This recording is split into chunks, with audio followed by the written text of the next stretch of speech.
In this video, we are going about to look at the auto reply feature on SendApp.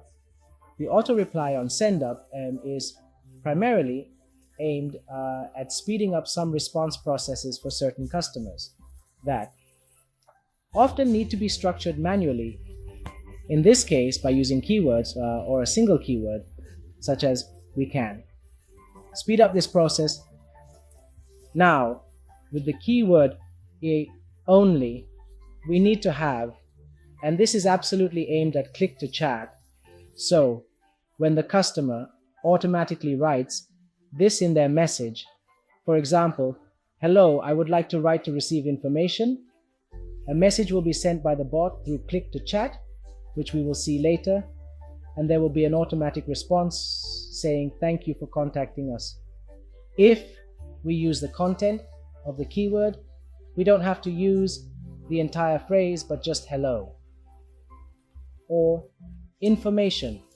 Once the phrase, for example, "Hello, I would like to receive information," is immediately linked to the keyword information that we have entered, the automatic message will be triggered.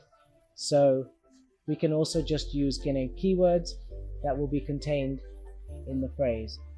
Besides this, now let's talk about the automatic response independent of keywords.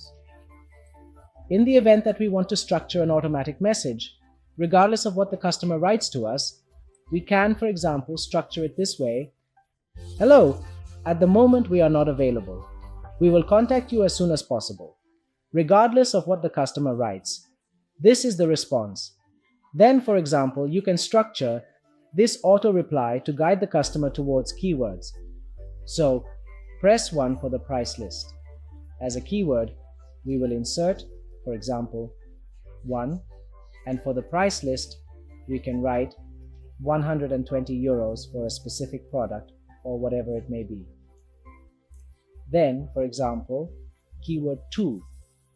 In this case, we add 2 for the hours. So, for example, from 8:30 a.m. to 6 p.m. Instead, for example, keyword number 3, we can add whatever we want.